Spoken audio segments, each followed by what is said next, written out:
Run, party, repeat. Welcome to the East Coast Adventures Dirt and Vert Podcast, where we talk all things running, racing, and training to help you get ready for your next big adventure. Learn from our successes and our failures, and have fun at the same time. Join us right here every week with inspiring guests who share their captivating tales from the trails. And remember, nobody cares. Run faster. All right, welcome back to the Dirt and Vert Podcast. I'm David. And I'm Matt. And we have Lindsey Sexton with us today, two-time No Business 100 finisher, and she also has a pretty inspiring story that she's going to get to share with us today. I didn't get the privilege of listening to it last year because she was the guest speaker at No Business, but I'm sure both are about to get to hear the full story. So, Yep. Lindsey, if you don't care, tell us a little bit about who you are and how you got into running. Okay. First of all, thanks for having me. It's a real honor to talk with y'all. I guess I could say that my running career, not that it's a career, but I love it, started in high school. We did not have a cross-country team at the high school that I attended, and myself and one of my basketball teammates, we actually started the cross-country team. They had one probably 15 years maybe before that, but nothing had been done since then. And so she and I just decided we were going to start a team. We had a local runner who invested his time and his efforts into us to help us train and do all the things that we needed to do. She was a year older than I was, so then when she graduated, it just left me. My senior year, we didn't start the team until halfway, through I was in high school. And then I just kind of built on that. Whenever I went to college, that was kind of how I passed my time away from home. Didn't have a lot of friends where I attended college outside of the basketball team that I managed for the first year. So just got into running that way, and then have been running ever since, really, and just trying to challenge myself every year with new things to do. So I guess that's been almost 22 years ago that running came into my life and I started running. So you were in college when you started? I was in high school. The High last couple of years of high school, yes. And then in college is whenever I really picked up running several miles a week and then just continued on through there. And it's something that never left me. Even when I had 3 kids, I was doing it when I was pregnant with them. And, even after having them, there was always that race or there was always something to help get me back in line to where I needed to be after that. Yeah. And when you first started running, I heard you say you worked up to a couple of miles through the week. So you probably started about like I did. I thought when I first started, like running 3 miles a week was pretty impressive. I was like, oh yeah. Yeah. Well, the guy that kind of took us under his wings whenever I started running, my friend and I mean, he was a hardcore runner, very well known around our area. And so, I mean, I had never ran more than a mile at a time for basketball. Like they would time us running a mile in basketball, and that was kind of the extent of my running. But the very first time that I went running with him, he took us out to a remote road in our county, and I ran 8 miles just like, I mean, it was like do or die. I mean, he was going to make us run that or not, So I went from, barely running to with him. I mean, we were putting in pretty high miles, 10 miles at a time just to train for a 5K race to run. He was going to make sure we were well trained up. Yeah. I love that. So when did ultras enter the scene? I started running ultras probably 2017, 2018. I can't remember which year it was. I think maybe 2018 I ran my first 50K, the Yamacraw. And from there, just kind of built on that. I had ran a couple of marathons before that maybe, but nothing greater than that. Well, and you've got some pretty good finishes on here too. I see you even had podium one year at Yamacraw. It was the 10K. Yeah. And then, a couple of times at the 10K.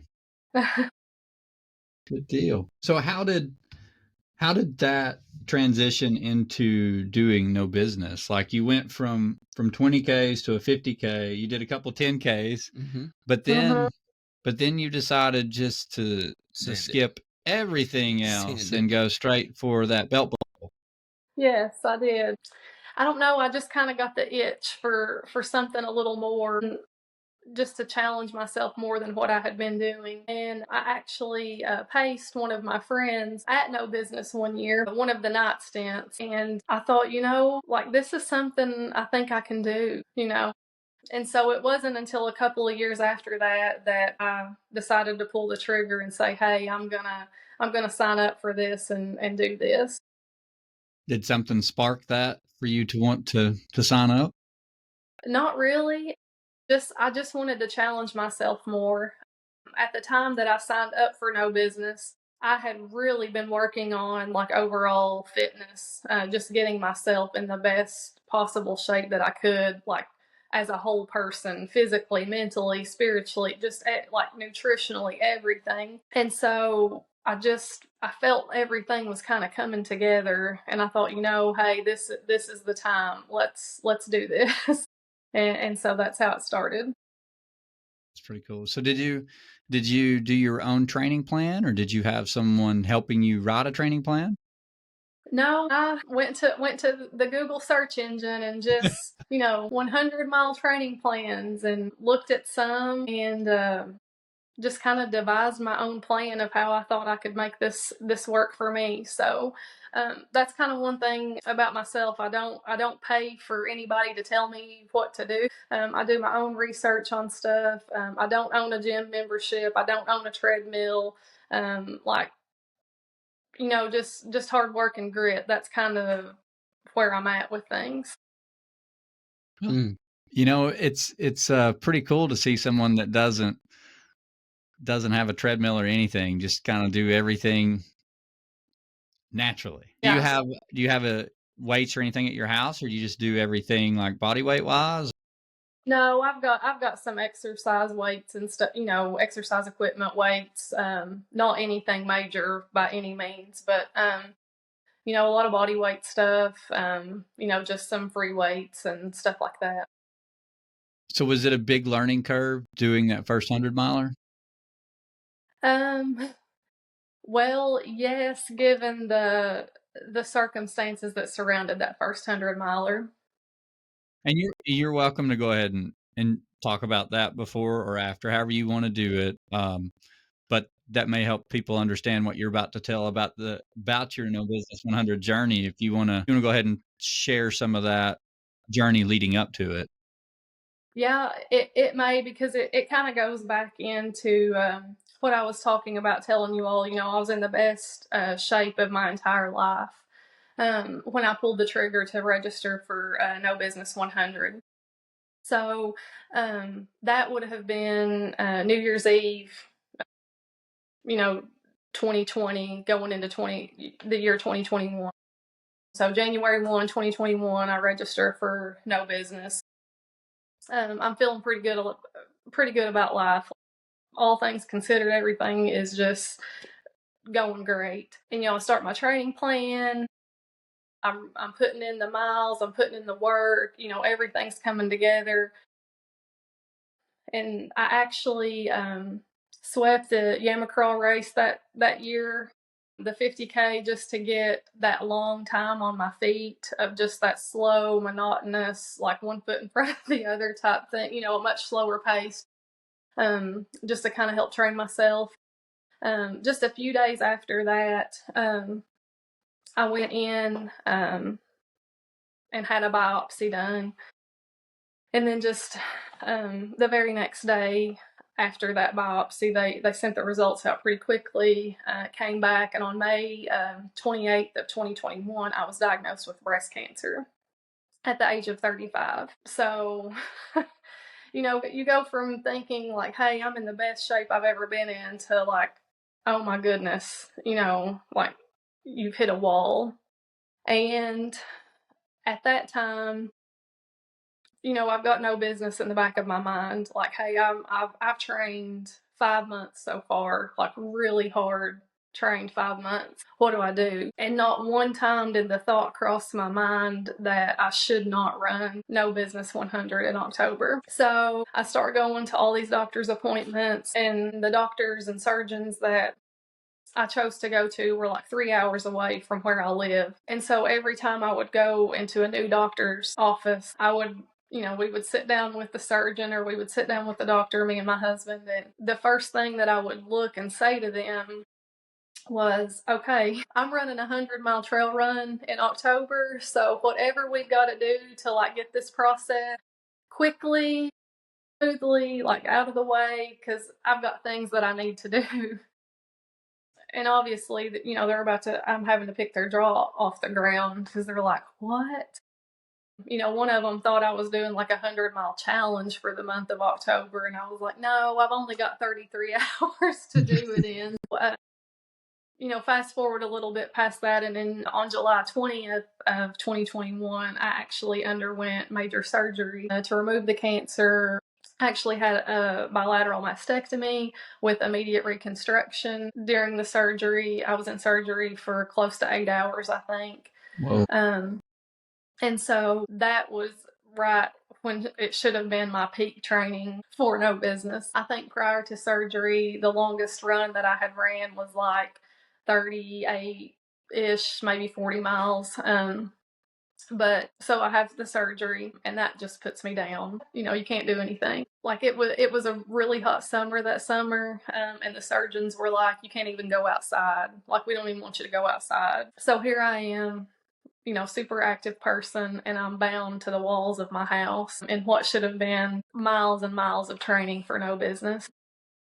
But I decided that I was going to be a good patient and listen at the things that I should do so I could get back to my training and get back to running as soon as I could. So a few weeks after surgery, I got the clearance to walk lightly, is the terms that they use. And so we drove the 3 hours back home, and I come home and I change clothes, and I look at my husband and I said, take me to Morris Hill. And he looks at me and he was like, excuse me. And Morris Hill around here is like a very, very, very steep hill. It's pavement. It's very good training for elevation and that sort of thing.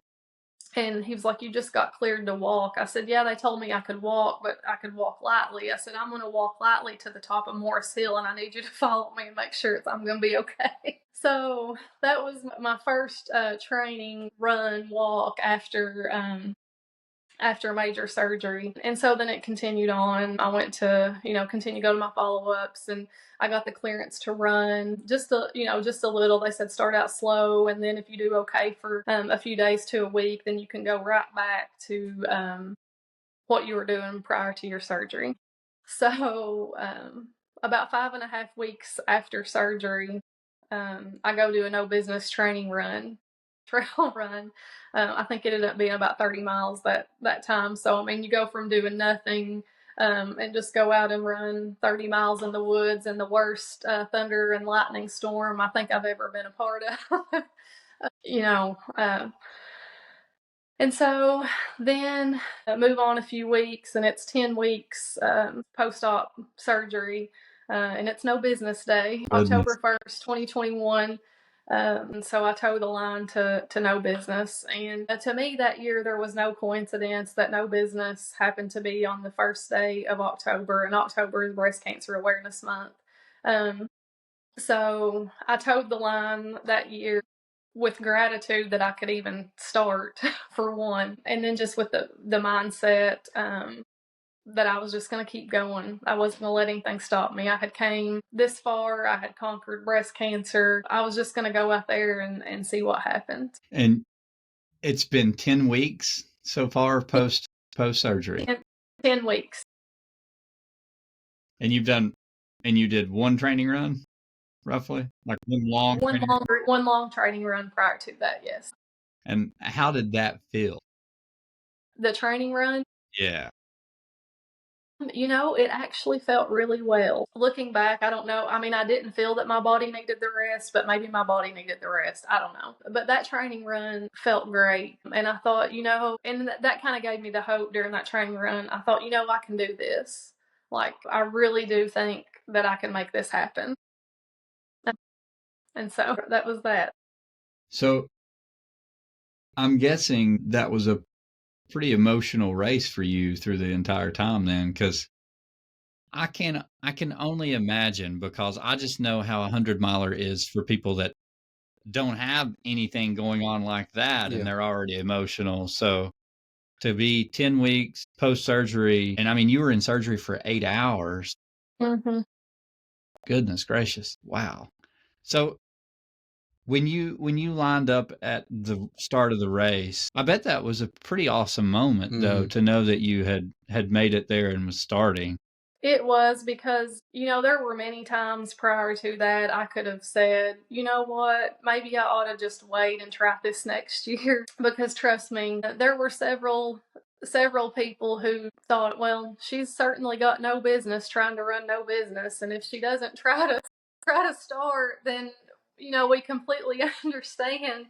But then I also had some of my closest friends and family who 100% supported my decision to keep going and to keep training. And so it was a very emotional start. Like I said, a lot of thankfulness for just being able to step my foot at the start line, knowing that could have been a real possibility that could have never happened. So yeah, a lot of emotions going at the start of that thing. I'm pretty amazed at that. You finished it. Like, that's what's really cool. You stayed in there, and you coming through all of that. Will you share some of the race with us, as far Oh as yeah. like just how it went, things you went through? I mean, because at this point, like, your body's obviously not conditioned at the point it should be for 100 miles. You Yeah. also just 10 weeks off of surgery. So you're probably not fully recovered, as far as like all the little aches and pains. But also on top of that, like, I can't imagine your stomach is even like ready for 100 miles of GI issues, because you've not been getting to train and do food and all of that. So I'd be curious to hear how that whole experience was, because I bet it was kind of crazy and very emotional. It was, and I'll go ahead and say this: my stomach was the least of my worries. I did not feel sick the first time. I had no trouble eating or keeping fluids down. Nothing like that was golden. That's impressive. Yeah. So to start the race, it was great. The first 40 miles, I felt amazing. Like my body felt good. I mean, honest to goodness, everything felt great. And I was really shocked coming into the Blue Heron aid station that year, just how well I actually felt, considering everything that I had gone through leading up to that.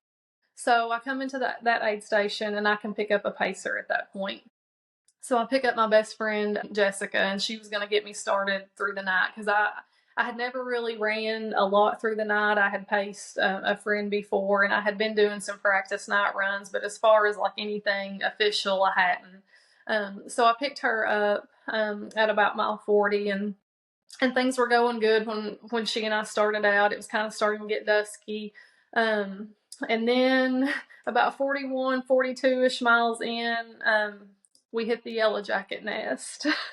And our legs were stung from our glutes all the way down. We're trying to get the yellow jackets off. We're screaming, finally get those away. And that's when the pain sets in. I hadn't experienced really any pain until the yellow jackets got to stinging. Also at that aid station, I should mention this before, I had changed out my socks, but not my shoes. And I had started to notice blisters coming up on my feet. They weren't bothering me, but they were there nonetheless. And I thought, that's something I need to keep check with. So anyways, we go on and we get to the yellow jackets. And then after the yellow jackets and we're getting deeper into the woods, it's getting darker. That's when I joke with Brian that I think that he dumped snakes on the course for us that year, because it was every step I took, I felt like I was going to step on a copperhead. I mean, they were everywhere.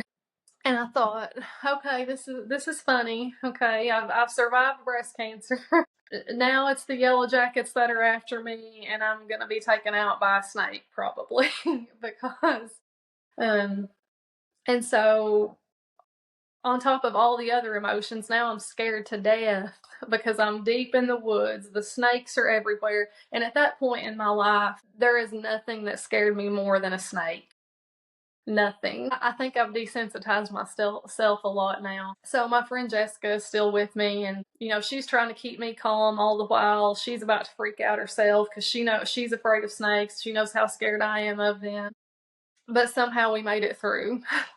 And then it comes to the climb at Duncan Hollow. And if you've ever been on that climb or you know what I'm talking about, it's not easy at all, especially when your feet have started to absolutely kill you. And so that's whenever I realized my feet were not in good shape at all.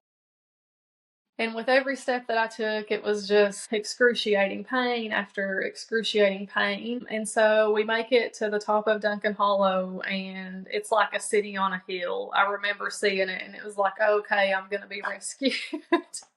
And I go in and I sit down, and I know it's like the taboo thing to have somebody work on your feet, like the doctor or whatever, because like you should be able to take care of your own feet. But I'm here to tell you, they were in horrible shape. And I was like, somebody is gonna have to fix my feet for me so I can continue to go on. And so there was a doctor there, and he worked on my feet and got me back together as best was possible. And so then I pick up my cousin to get me through the rest of the night, and that was his only job. I said, hey, just get me till daylight. That's all I'm asking. And things were pretty uneventful for he and I through the night. He done a lot of talking to try to keep my mind off things. I was most certainly in the pain cave the whole time there. But right before we get to the aid station that he's supposed to get out with, I think it was probably like 65-ish miles in, somewhere around there. I hadn't experienced any hallucinations or anything like that. Like, I had seemed pretty clear-headed. And then all of a sudden I keep hearing the word bear or bears.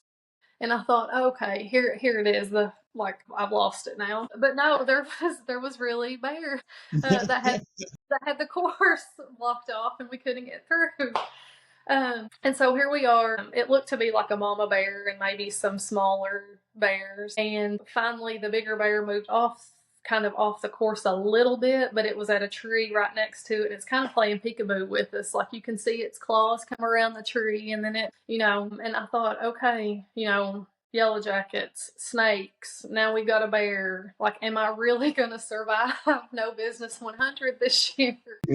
And so, we're kind of standing there, not really sure what to do. And then more runners come showing up, and then we just kind of band together and make lots of noises and yell at the bear. And finally it climbs the tree there on the trail, and the others have kind of ran away, and we have to actually run under the tree that it just climbed to even get on, past the trail. And so that was fun. And then we made it to the next aid station, which wasn't very far away. I'm sure they heard us screaming. So then my cousin gets out, and I'm by myself at this point. He had got me till daylight, and I don't know how you all feel about this, but whenever daylight came that morning, after being in the woods in the dark for so long through like some of the National Dark Sky Registry, and even with lights, it being so dark that it was difficult to see, like that sun coming up of the morning is probably unlike anything that you'll ever experience just after being in the dark like that. But I had told my husband, so the 75-mile aid station is coming up at Bandy Creek. And so at that point is whenever I had told my husband, I was like, hey, I need a good breakfast that morning to get me, through the rest of the race. And I had already told him, I was like, listen, if I come in at Bandy Creek and I am any second above cutoff time, I said, let me keep going. Just push me on out. And he was like, well, what if you're not feeling good, or you're not making sense when you talk, and all that kind of stuff? I was like, listen, if I'm even crawling and I'm ahead of cutoff time, I said, just let me go and let's see how far we can take this. And so I showed up, and he had pancakes and all that stuff ready for me. And so then I take out on my own, feet killing me with every step that I take. And so at this point, I'm like 3 hours ahead of cutoff. I had built myself a pretty good cushion. And so I've got like 25-ish miles left. But that year, I think Brian played another joke on us that it ended up being like 103 miles long that year. So I had a little bit longer than 25 miles.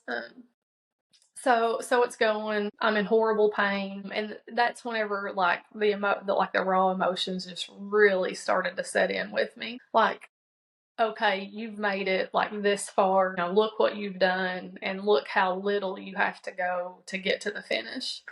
And so I keep going, and I'm almost to the Sawmill aid station, which is like 13-ish miles from the finish, and I'm in pretty bad shape at this point. I hadn't given up yet, but the emotions had really taken over me. And I'll never forget looking up, and one of the volunteers, he's coming out onto the court, you know, like checking on runners. So he's coming kind of out onto the trail. And he looks at me and he was like, hey, you know, you're going to go get that buckle. Like, that buckle's yours. And, you know, like that kind of just perked me up. And I thought, you know, a lot can happen in 13 miles. But you know what? He's right. Like, that buckle is mine. And so I get to the aid station, and I'm surprised there by my brother and my nephew, who I had no idea were going to be at that aid station. And at this point, I'm bawling my eyes out. Like, I don't know why I'm crying. You know, it's just all the emotions. And my brother looks at me, and he was like, hey, sis, just let it all out. Just let it all out. He said, let it go and leave everything out here. And then at this point, you hit the big gravel. I don't know if you've had the pleasure of running on these big gravel by Divide Road there, but they're enormous. And that like to have broke me, because my feet were in such awful shape. And then you get on these big gravel, and I thought, oh goodness. But I kept telling myself, okay, you got to keep going. We're doing hard stuff, and we're not stopping until we get to the finish line. And so then I get into Pickett State Park there near the finish, and I've got to make the one loop and then come back into the finish line there. And I'm greeted there by some friends of mine, and one of them jumps in with me, and he does about 5 miles or so. At this point, I've got about 8 miles left. He does about 5 miles or so with me, and he listens to me complain about my feet. At that point was the first time that I had changed shoes throughout the whole thing. I had changed socks, but not shoes. Why? I don't know. I didn't know what I was doing. So I changed my shoes, and at that point, like, I really saw how horrible my feet were. And so that entire 5 miles, you know, my feet are killing me, and I'm like, hey Greg, should I change my shoes when I get back? Should I not? I think I might change my shoes. And so, I mean, for 5 miles, I'm just talking to him about changing shoes, because that's what I'm fixated on at this point. And he was like, that's enough about your shoes. He's like, let's just finish it. Like, we're not doing anything when you get back. And so we get back into Pickett State Park, and there's about 3 miles left to the finish, and my brother gets in with me. And now he's not a runner, but he coaches runners, if that makes any sense. He's a cross-country coach. And so for the last 3 miles of that, he went savage cross-country coach on me. And by that, I mean, he would say, okay, we're on flat ground here. We got to make up some time. Because by this point, like, my cutoff, or my cushion had dwindled down. Like, I'm really pressing if I'm going to make this cut off in time. And he's like, oh, we got a little bit of a decline here. We're going to have to try to run down this. And I was like, Kevin, I cannot pick my feet up. And he said, yes, you're going to have to try to run. And he'd say, well, watch this route, and, you know, all this. And I said, Kevin, I can't run. And he was like, yes, you can. I said, okay, I'm going to try it. And so I picked my foot up to try to make the running motion, and I rammed my foot into a rock. And I looked down, and there is like toe juice erupting out of my shoe. And I just screamed. And I said, see, I told you I couldn't do it. So anyways, we keep on. I had quit sweating at this point. It was pretty warm that day. I had quit sweating. And if you know anything about that, you know that that's not good. It sounds like the toe juice was coming out, so that might have dehydrated you. Yeah, it dehydrated me. And so my brother was getting very worried about me, and he's trying to take, what water I've got and like dump it on me to try to try to cool me down some. And I looked down at my watch once, and it clicked over, for a mile. And I looked down and I was like, see, I've ran 100 miles. It's 100 miles. This is what I came here for. And I was like, I've done it. But I'm like still a long ways from the finish line. And so we keep going, and I keep asking him about the time, and he's like, you're going to make it. You're going to make it. And looking back, he was telling me that, and there was a good possibility I wasn't going to make it at all. And I look up once, and there's my husband.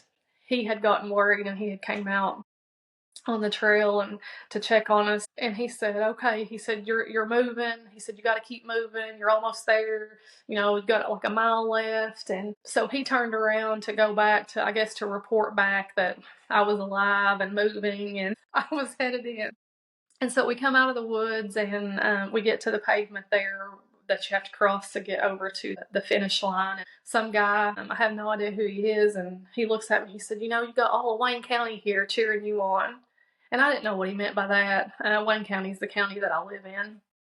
And I round the corner there at group camp. And this many years later, it's still very emotional. Because when I rounded the corner, literally all of Wayne County was standing there cheering me on. The finish line was decorated in pink balloons. And yeah, somehow I was able to run those last few feet, and I crossed the finish line of no business that year with 20 minutes left to spare. So big stuff considering everything that had went on. The picture that you sent me for the podcast cover, is that from 2022?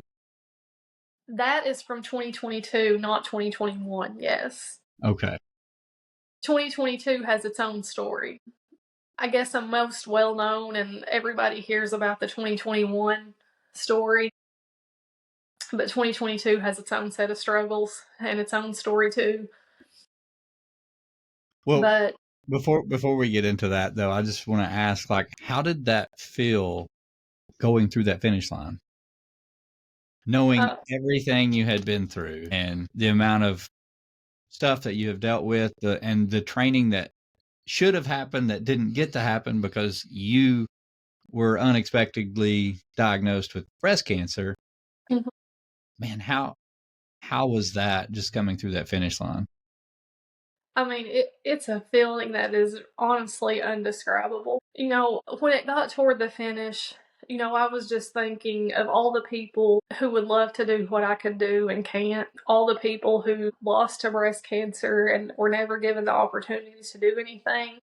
So whenever I crossed the finish line to that race, just overwhelming gratitude and thankfulness that I was even able to experience and do such a thing when so many people do not have that opportunity. So just the emotion of everything that I had been through, that was just kind of like the icing on the cake, I guess you could say, to the past few months and everything that I had experienced. But there's no words to describe what it felt like that day whenever I crossed the finish line, because like I say, a lot of people thought I was crazy. A lot of people thought I shouldn't have been out there doing that. But I'm really stubborn, and I'm really competitive when it comes to competing with myself. And so I use that no business run to take something that honestly should have broke me and tore me down, and I let it build me back up stronger than anything I could have ever imagined for myself. So it was just an amazing feeling to be there. Yeah,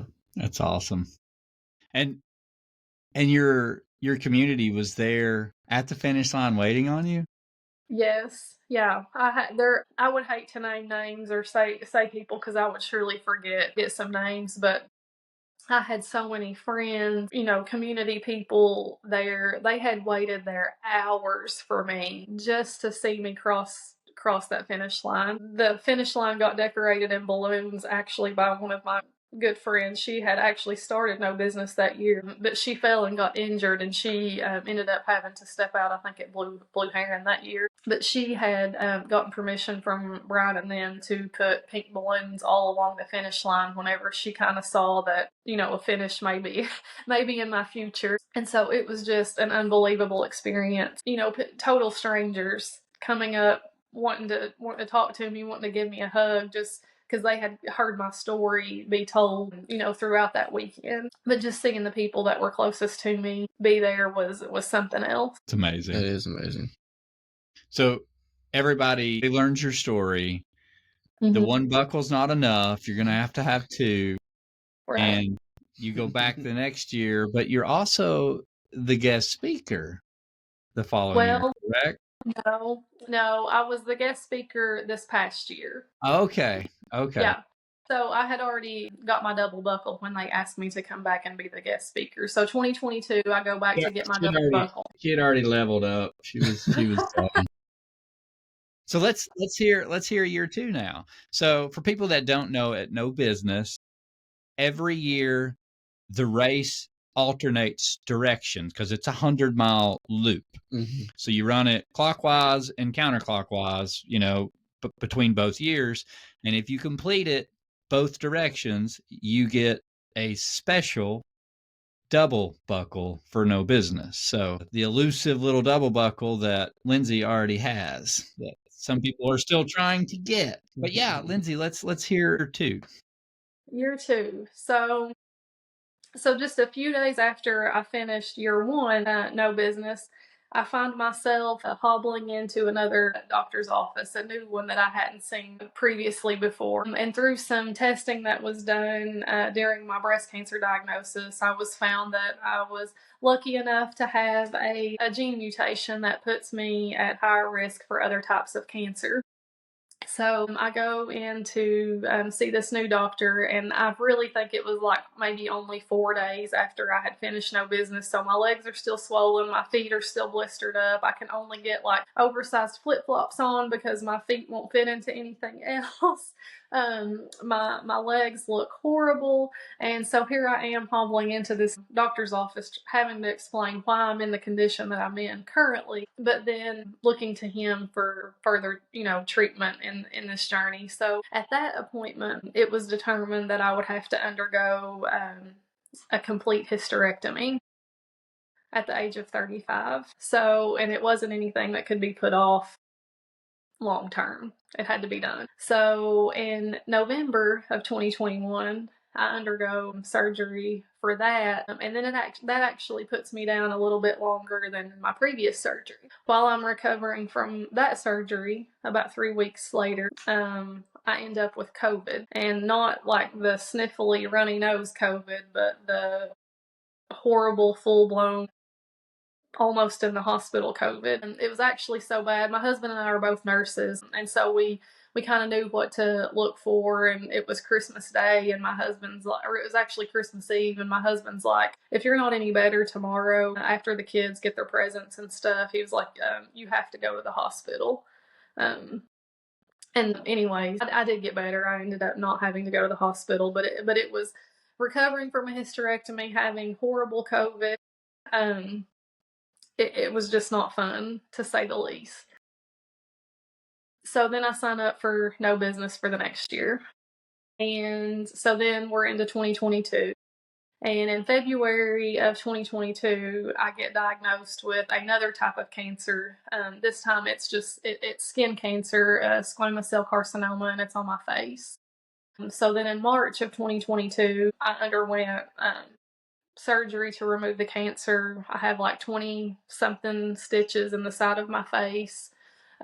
All the while, trying to train for No Business, because I called 2022 kind of like my redemption year. Like I wanted to do better than 2021. So, all this is going on while I'm still trying to train.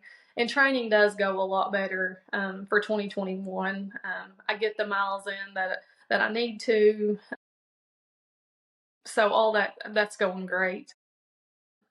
And then so it comes to Total Line again, to No Business. And I think all the fun stuff happened the year before, because really 2022 was not that eventful as far as the race goes. Like, there were no bears, there were no yellow jackets, there were no snakes. You know, I had already went through all that. 2022 was another emotional year for me. So it comes to the last, like 14 miles of the race, and I had a pacer to get out. So I'm going to be by myself for the last 14 miles. And she's like, "I'll go with you. I'm good. We'll go. I'll take you to the finish." And I was like, "No, I'm fine. I need to be by myself." And I was probably more emotional that year than I was in 2021, actually. Just because there had been so much that had went on between the two, 2021, 2022, and here I am. I felt like I had killed it in 2022. I mean, my time was much better than just barely finishing from 2021. But those last 14 miles, I sobbed the entire time. I couldn't run. My right leg had swelled twice the size of what it ought to be, and it was bruised from the knee down, and I was hallucinating horribly. I mean, it's really a wonder that I finished and didn't get off course, honestly, because I was by myself. There was nobody around. I was having these hallucinations, and I would just have to stop and kind of come back to reality and then just keep on going again. But finishing No Business in 2022, that's where the picture that you used come from. Both of those years, I wish I could have smiled crossing the finish line, because they were very happy moments. But those are definitely tears of joy and tears of thankfulness that I was even able to, one, start such a thing and then finish it 2 years in a row, considering everything that had gone on in my life up until that point. Yeah, you have definitely had some battles in those last few years, and still accomplishing, pretty amazing things regardless of what is thrown at you. And I mean, that's just absolute determination and willpower. Yeah. And, like you said, I love what you said for 2021. And it's like, there's no way I'm not going to do no business. And, that was your mindset. And, that's a mindset that it takes just to even try to finish a 100, more or less, to go through cancer, not get to train, and just toe the line and be like, I've got to do this. I've got to do it. And then not even a month later, after finishing, you have surgery again. And then a couple months later, another surgery.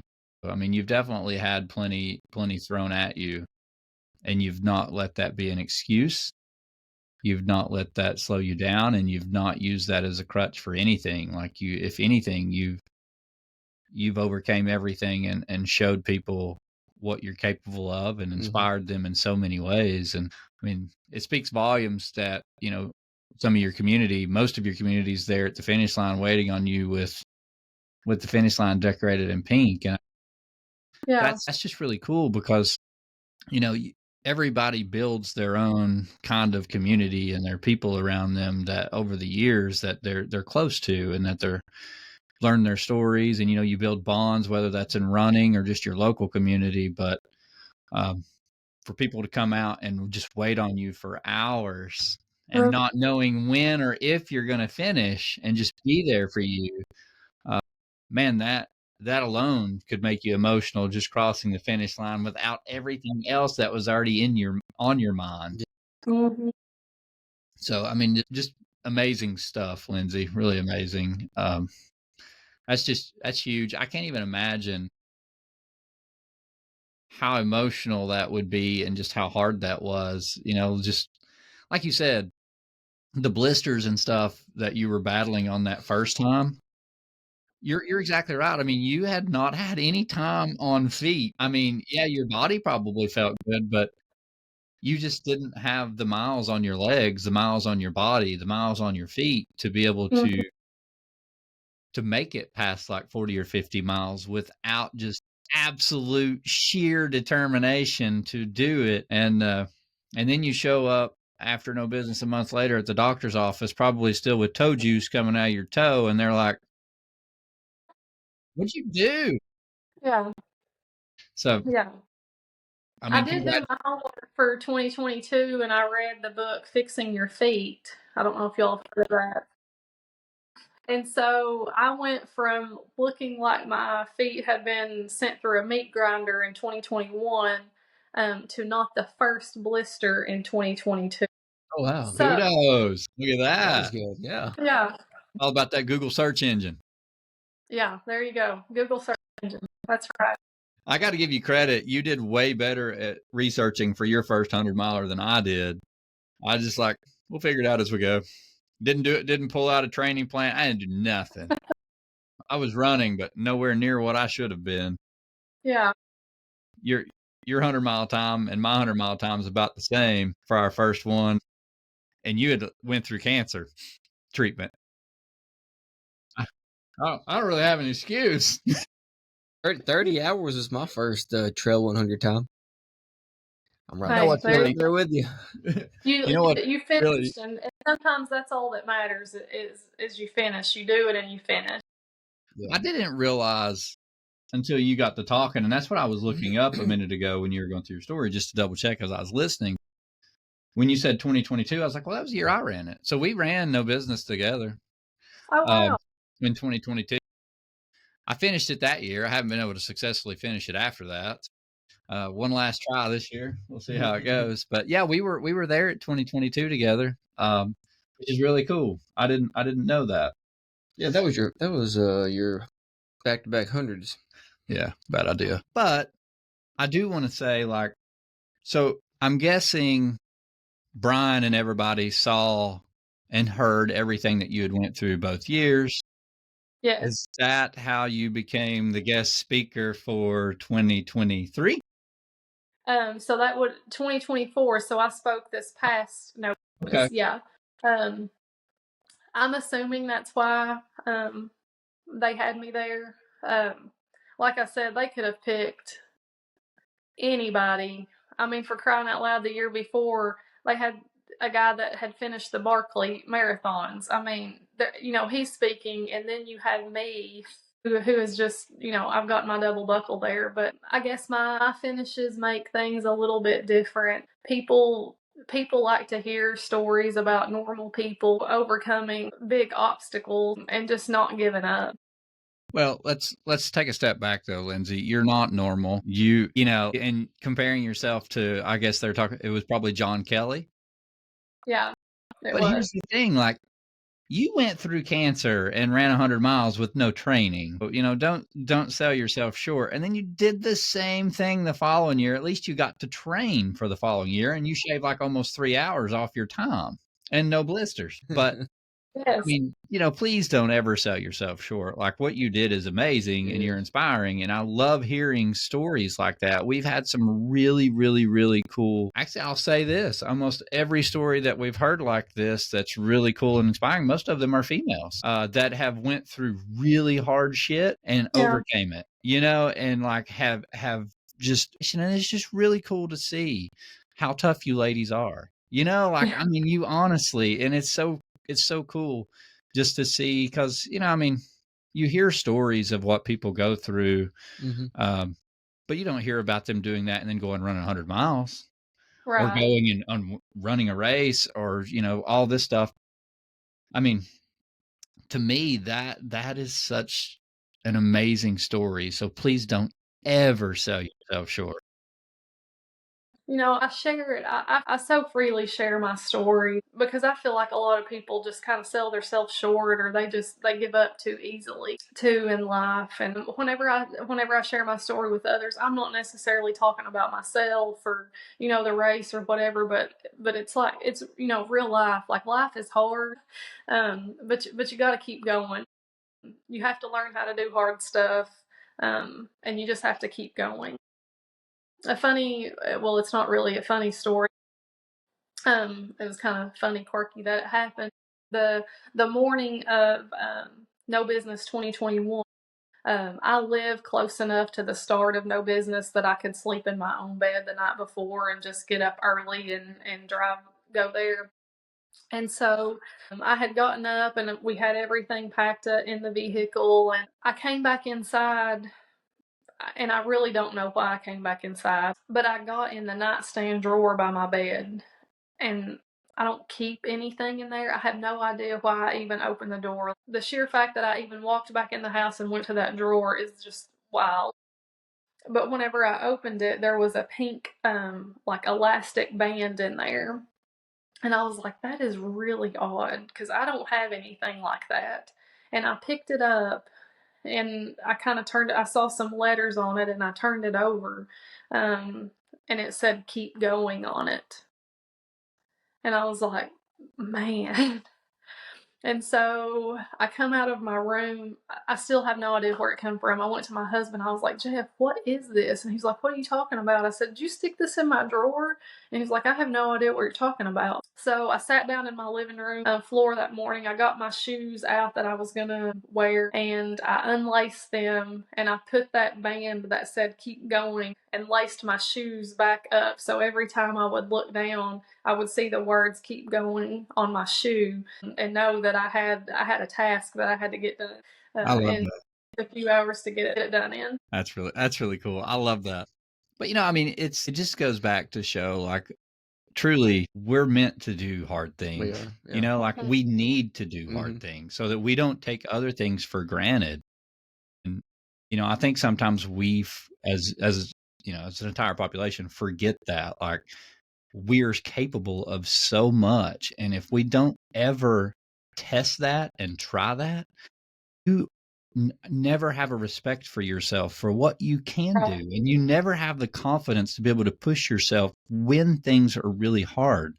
We are truly meant to do hard things. And every now and then you need to do that to remind yourself. And Lindsey, you've reminded everybody with your story that you can do hard things and you can overcome it. And I love hearing it. It's so inspiring. So thank you for sharing all that. And I can tell that it's still years later, still very emotional when you speak to it. Really is.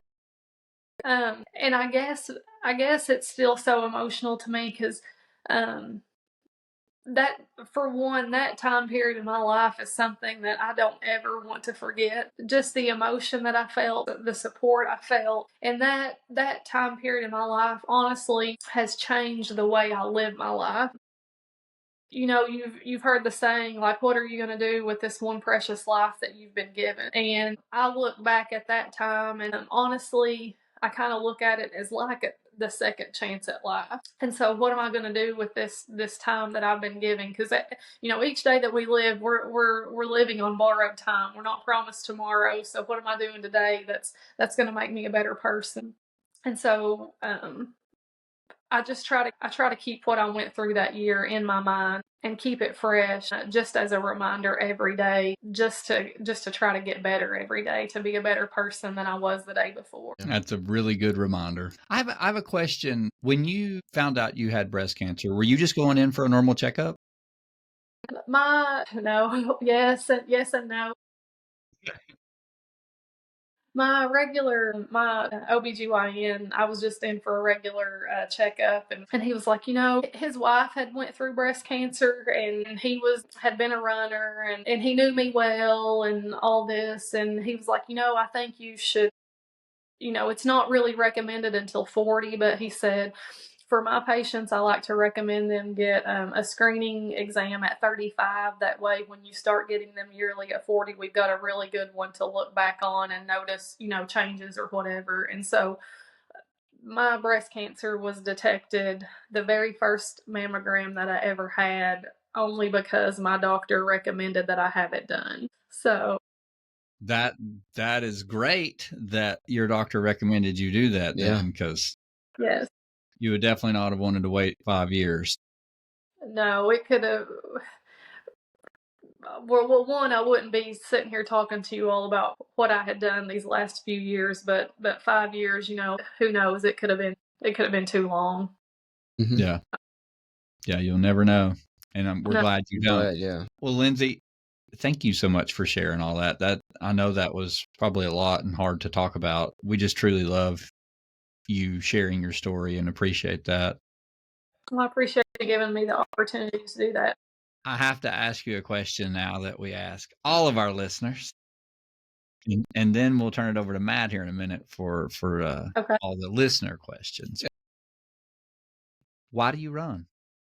I mean, you're 10 weeks post surgery, and you're just concerned about running No Business 100. Why? Why do you do that? Well, first and foremost, running, it frees me. I'm a better person because I run. And running, honestly, running is my prayer time. Running is a time for me that I can just get away from the world and just step into my own piece of paradise, honestly.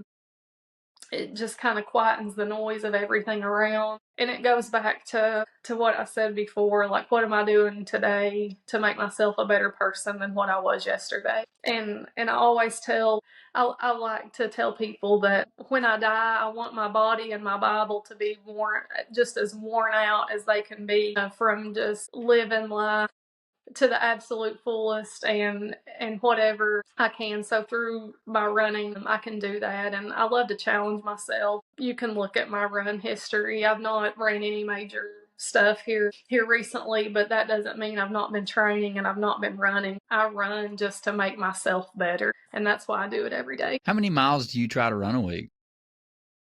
If I'm not training for anything like big, I like to stay 35 miles or something like that. Just a good, steady,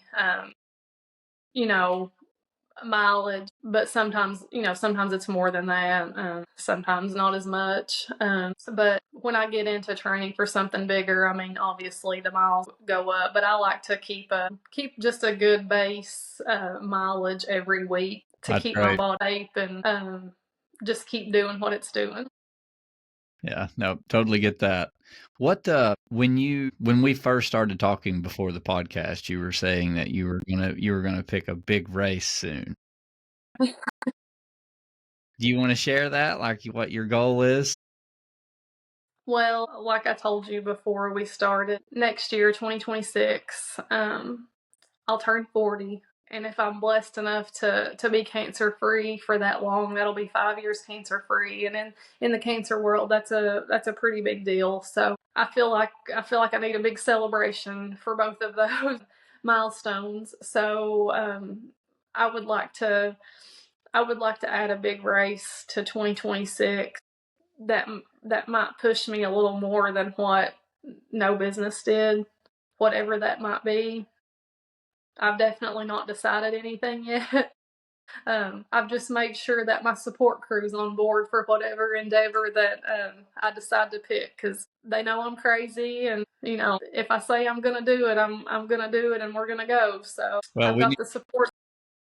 We need some listeners when we share this podcast. We need some listeners to get on there and comment and give Lindsey some ideas, because she is open to picking something big for 2026. So if anybody has any great ideas, we threw out Ball State, but anybody that has some good races that Lindsey should look at, please comment on the podcast when we release it, so she can see them and give her some ideas. Yes, love it.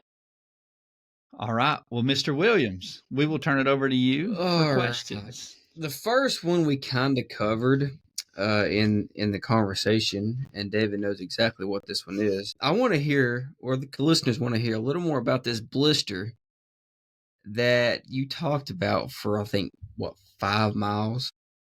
Yeah, I think the specific question was at mile 92 that you talked about for like 7 miles straight. How bad your blister was? Was that question from Greg? Yeah. Yes, maybe. It might be. Yeah, you just need to know it was bad. It hurt. Was this the same? Was this the same blister that ended up being the toe juice? No, this was the toe juice ended up being from my big toe. My toenail became separated from like the cuticle area. Yeah. Hey, that's Ball State feet. You're good. You are ready for Ball State. Ready. You might be able to do that thing barefoot. Hey, I have finished a race barefoot before. I took my shoes. You remind me of Walt now. Fits Walt right did in. Ball State, and halfway through the race, his shoes were like falling apart. He finished, he went like, I don't know, 20, 30 miles, something in socks on the pavement. And then finally found flip-flops and finished the race. He ran over 100 miles in flip-flops. Oh my goodness. Yeah. No, I finished in sock feet due to mud. It didn't matter how tight I had tied my shoes or what I had done. Like every time I would step in the mud and I would take another step, like my foot would come out of my shoe. Like the mud was so horrible. So I was like, you know what? I've got to finish this thing somehow. So let's just take the shoes off and run. So that's what I did. Whatever works. Hey, you did it. Yeah. Yeah. All right. The next question is, they want to know, are you going back to no business anytime soon?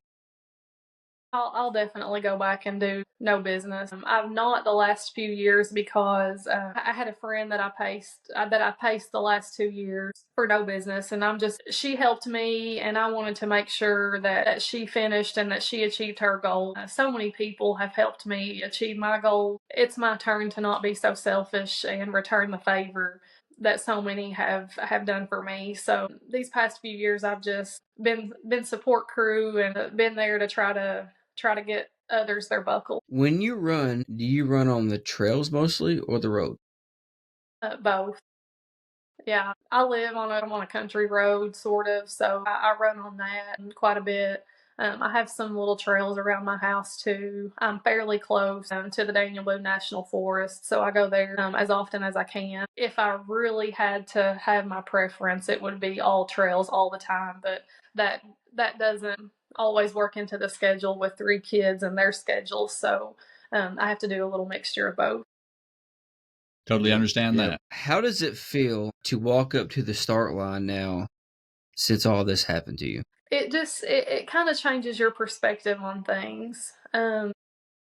Walking up to a start line is different, just knowing that I am stronger and I am more capable of doing things that I may have never thought possible. And having had some of these finishes that I've had in the past, it gives me more motivation to do what I'm doing. It just kind of changes your perspective about everything. I don't know if we were talking about this before the podcast or if I said it earlier, but I don't think that I've reached my full potential and what I can really do. So every time I step up to a start line, that's just another opportunity to just compete with myself. Like I said, I'm a very competitive person. And years ago, I would say I was very competitive with other people, but that has now turned into I'm just competitive with myself and how can I make myself better. So those are the things that I think about every time I step up to a start line.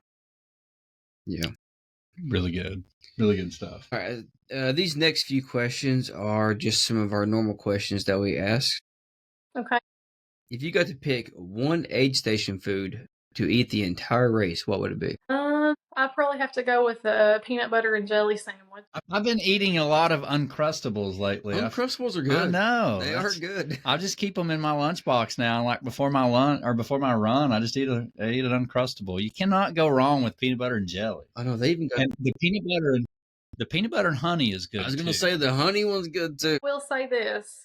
It saved me on training runs and it saved me at no business multiple times. These are 2 things that I don't eat on a normal basis at all, but plain Lay's potato chips and a good cold Coca-Cola can get you through just about anything. Yeah. That's probably a close second if I was having to number them. I love either Lay's potato chips or plain Pringles. Yeah. In a race. Like I don't need many. Yeah. Every now and then it's just like 1 or 2, maybe 3, just something, just a little something different. But man, I love them. Speaking of Pringles, during the pistol, my stomach went, fell apart for it, whatever. David Kyle was sitting over just eating his Pringles. And he's like, "You want some?" I'm like, "Dude, I can't eat nothing else." They stayed in. Pringles stayed in. Those were good. Yeah. And Coke, I ran probably half of Georgia Jewel on nothing but Coke. At every aid station, it was a can of Coke. There's something magical about Coke and Lay's potato chips. I don't know what it is, but... Well, I know what's magical about Coke. It's probably like the 60 grams of sugar, but... It works. But I mean, it with potato chips though is great because you get the salty and you get the Yes. sweet, Mm-hmm. and it's just and a little bit of caffeine from the Coke too. It's great. We need to email Coke and see if we can't get them to like just put out an endurance line. Just endurance Coke. Same Coke. Just put it in the endurance. Right. Yeah. They could triple the sodium. Yeah, that'd be good. But maybe just put some Lay's potato chips in there. Put it in a little squeeze pack, like a little Coke. Yeah, that'd be great. All right. During a race, would you rather have a sweet or a salty snack? Sounds like both. Yeah, it really. I'm not huge on sweets, but now there are times that I would like to.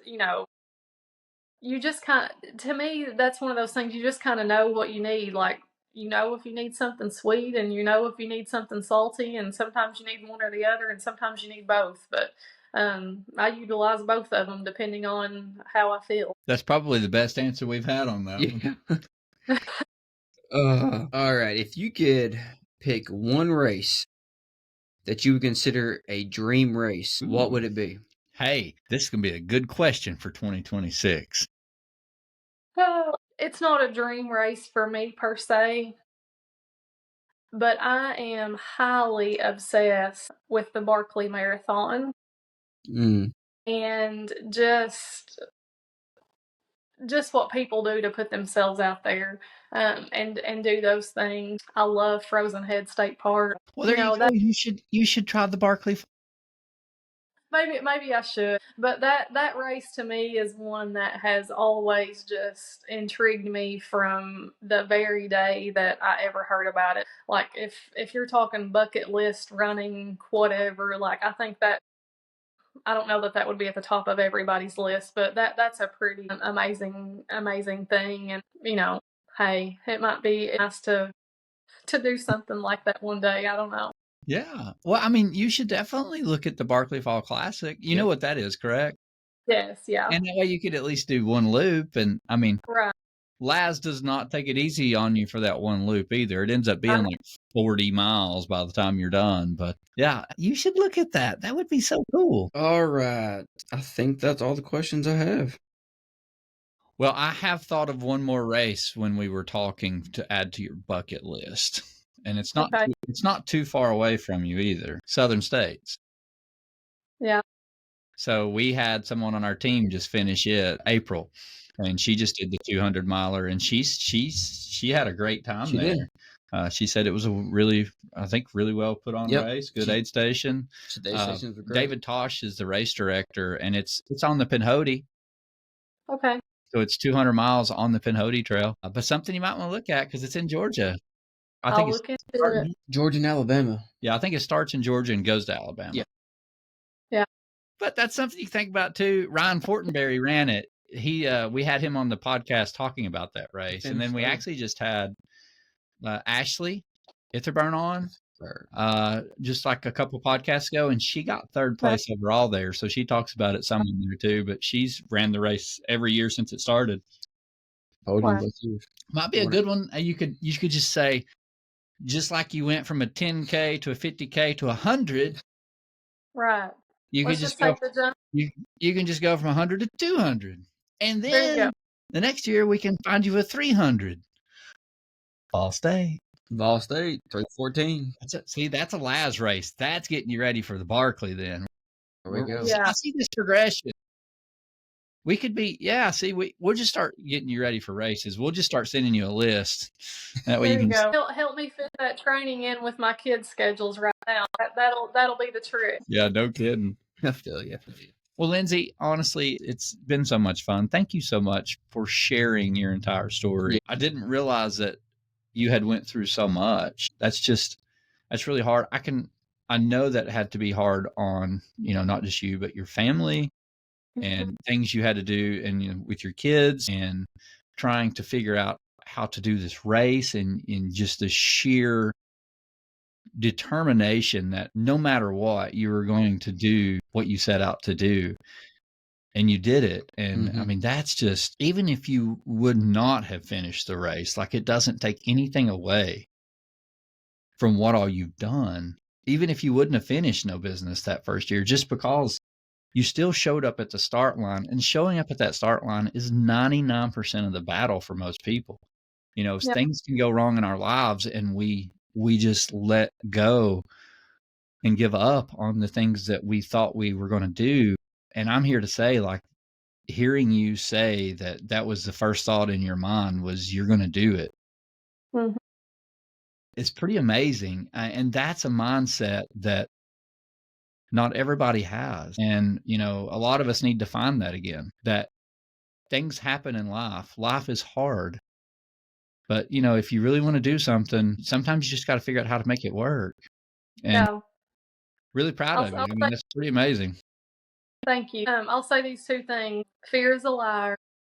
I don't care how you look at it. That's the truth. And I live by this saying, and I kept repeating it to myself prior to No Business. But many of our battles that we face in life are won or lost in our own mind. And prior to stepping foot up to No Business, that first year, I had made my mind up that I was finishing, that I wasn't stopping until I was finished. And so, we as humans, we try to give ourselves an easy way out sometimes, or a lot of times actually.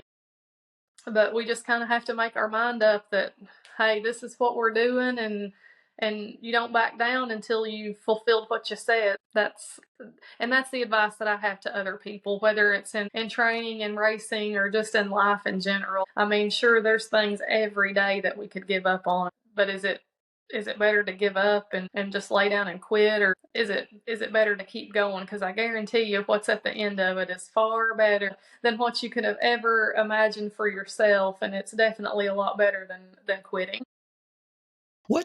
So this is my very last question, I promise. As far as confidence goes, what did that do for your confidence to be able to finish that the first year? It was a huge confidence booster, just in the fact that it showed me how strong I truly was. It showed me that I was much stronger than I ever gave myself credit for. And honestly, when I finished that race, I mean, there was this feeling like there is nothing that I cannot do. And not in not like a conceited way or anything like that, but when you do something like that with your body in the shape that it was in prior to doing that, I mean, the human body is an amazing, amazing machine. And just, had I not had breast cancer and went through all that, I would have never known what I was truly capable of. And the great thing about that is we're all capable of something. We just have to have something in us to spark that confidence, or to spark that motivation to do those things. Yeah. I make a joke every now and then with my fiance, just because it's, that's the one thing that I don't lack of is confidence. It's sometimes the ability to go with my confidence, but that's what I tell her all the time. I was like, we all need to have a little swagger to us, a little confidence in what we think we can do, so that we do show up. And you just got to have that, like you're saying, that little spark. You got to believe that you can do it, and that's all it takes. That's all it takes, is to have some confidence, and then you show up. And I promise you, if you show up, it will be rewarding, even if you don't finish it, because it's going to make you better, and it's going to make you realize what you're capable of. Absolutely. Yeah. I mean, I have people to reach out to me all the time, what do you recommend about a marathon, and all this stuff. And, they're looking for shoe recommendations, mileage recommendations, training plan, all that kind of stuff. And I just look at them, I'm like, hey, the first thing that you have to do is actually believe in yourself that you can do it. You got to tell yourself you're going to do it. And then you just don't stop till you're finished. Once you can conquer that first mindset of, hey, I can do these things, and remove all the doubt, remove all the fear, then you have, that's the biggest hurdle there. Absolutely. Lindsey, thank you so much, though, for being on here and doing this and sharing your story. And we won't take much more of your time. We're already at an hour and a half, and it's went by really quick. But I'll talk all man, night thank long you if so you want to listen. Before we get off, though, one last thing. Do you have any questions for us? No, I don't. Just get me those recommendations of the big race I need to do in 2026.